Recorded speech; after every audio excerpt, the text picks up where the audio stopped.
আসসালামু আলাইকুম। আজকের ভিডিওর টাইটেল এবং থাম্বনেইল দেখে আপনি বুঝেই গিয়েছেন আজকের ভিডিওর বিষয়বস্তু কি। হ্যাঁ, আপনি ঠিক ধরেছেন। আজকের ভিডিওতে আমরা জানবো কিভাবে আপনি খুব সহজেই ইউটিউব স্টকের নাম্বার ভেরিফিকেশন যে সমস্যাটি রয়েছে সেটা কিভাবে সমাধান করা যায়। আপনি হয়তো ইতিমধ্যে অনেকবার ট্রাই করেছেন কিন্তু এখনো সেটা কমপ্লিট করতে পারেননি। আর আপনার যদি এই সমস্যাটি এখনো বিদ্যমান থাকে সেক্ষেত্রে আপনি ভিডিওটি কন্টিনিউ করতে থাকুন। তো এই সমস্যার সমাধান করার জন্য আমাদেরকে যেতে হবে ইউটিউব স্টকের অফিসিয়াল ওয়েবসাইটে। তো এখানে আসার পরে উপরে দেখুন সেল নামে একটি অপশন রয়েছে। তো এখানে ক্লিক করুন। এরপরে এখান থেকে সাইন ইনে ক্লিক করুন। এরপরে নিচ থেকে সাইন ইন গুগল এখানে ক্লিক করে দিন। এই পেজটিতে আসার পরে আপনি এখান থেকে অ্যাড মোবাইল ফোন নাম্বার এখানে ক্লিক করে দিন। আর এখানে ক্লিক করে দেওয়ার পরে যখন আপনারা মোবাইল ফোন নাম্বার দিয়ে ভেরিফিকেশন করতে চেয়েছেন তখনই কিন্তু আপনাদের সামনে এই ওয়ার্নিংটি শো হয়েছে, যার ফলে আপনারা এখন পর্যন্ত আপনাদের মোবাইল নাম্বারটি ভেরিফিকেশন করতে পারেননি। তো সেটা কেন হয়েছে সেটা আমরা একটু পরেই জানবো। তার আগে আমি আমার অ্যাকাউন্টটি ভেরিফিকেশন করে নিচ্ছি আমার মোবাইল নাম্বার দিয়ে। তো আর এখানে দেখুন অটোমেটিক ভাবে ইউএস এর কান্ট্রি কোড চলে এসেছে। এটা যেহেতু কানাডিয়ান একটা কোম্পানি সেক্ষেত্রে এটা এসেছে। তো এরপর এখান থেকে আপনি আপনার কান্ট্রি কোডটি চুজ করে নিন। এখানে ক্লিক করুন, একদম নিচে যান, গিয়ে দেখুন এখানে কিন্তু বাংলাদেশ দেওয়া আছে। তো এটা আপনি চুজ করুন। এরপরে আপনি জিরো বাদে আপনার সম্পূর্ণ মোবাইল নাম্বারটি লিখুন। এরপরে অ্যাড অপশনে ক্লিক করে দিন। এরপরে ভেরিফিকেশন কোড চলে যাবে, এই ভেরিফিকেশন কোডটি দিন। তো দেওয়ার পরে এখান থেকে কনফার্মে ক্লিক করুন। তো এটা করার পরেই আমাদের মোবাইল ফোন নাম্বার ভেরিফিকেশন যে সমস্যাটি ছিল সেটা কিন্তু সমাধান হয়ে গেল।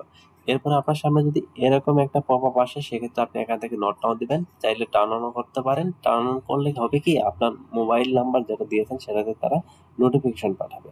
তো এটা আমি চাচ্ছি না, সেই জন্য আমি এখান থেকে নোট নাও দিলাম। তো এবার আসুন জেনে নেওয়া যায় কিভাবে আপনি খুব সহজে আমার মতো করে নাম্বারটি ভেরিফিকেশন করে নিতে পারেন। তো এর জন্য আপনি একটা বিষয় খেয়াল রাখবেন যে আপনি যখন আগেরবার ট্রাই করেছেন তখন হয়তো আপনি দিনের বেলায় ট্রাই করেছেন। তো আপনি যদি এটা দিনের বেলায় ট্রাই করেন সেক্ষেত্রে আপনার নাম্বারটি ভেরিফিকেশন না হওয়ার সম্ভাবনাই বেশি। তখন আপনার সামনে এই ওয়ার্নিং গুলো শো হতে পারে। তো সেক্ষেত্রে আপনি কি করবেন, একটু গভীর রাতের দিকে আপনি মোবাইল নাম্বার দিয়ে আপনার এডুবি স্টকটি ভেরিফিকেশন করার ট্রাই করবেন। তো এখানে দেখুন আমি কিন্তু 11টার পরে এসে ট্রাই করছি, আমারটা কিন্তু হয়ে গেছে।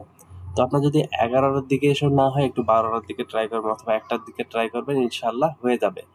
কারণ তখন ট্রাফিক কম থাকে, সেক্ষেত্রে এটা খুব সহজেই হয়ে যায়। তো এটা একটু মাথায় রাখবেন। তো এবার আসি, এই এই পদ্ধতি ফলো করার পরও আপনার অ্যাকাউন্টটি ভেরিফিকেশন হচ্ছে না, তখন আপনি আরেকটা বিষয় মাথায় রাখবেন যে আপনি যদি ওয়াইফাই ইউজ করে সেটা করেন তো তখন আপনি একটু মোবাইল ডাটা কিনে নেবেন। তো মোবাইল ডাটা দিয়ে যদি আপনি তখন এটা চেষ্টা করেন অর্থাৎ ট্রাই করেন আবারও, সেক্ষেত্রে ইনশাল্লাহ আশা করা যায় আপনার অ্যাকাউন্টটি 100% ভেরিফিকেশন হয়ে যাবে। তো এবার আসি, এই দুইটা পদ্ধতি ফলো করার পরও আপনার মোবাইল নাম্বার দিয়ে আপনার এই রেজিস্ট্রিটি ভেরিফিকেশন হচ্ছে না, তখন আপনি আরেকটা বিষয় আপনি করবেন, সেটা হলো আপনি এখান থেকে অ্যাকাউন্ট অ্যান্ড সিকিউরিটি এই অপশনটাতে চলে যাবেন।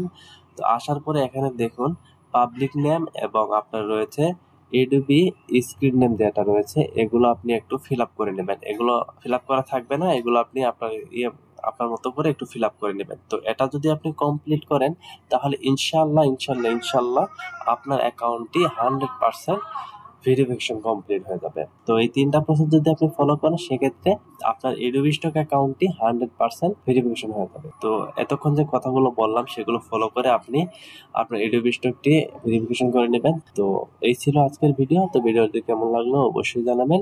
ধন্যবাদ।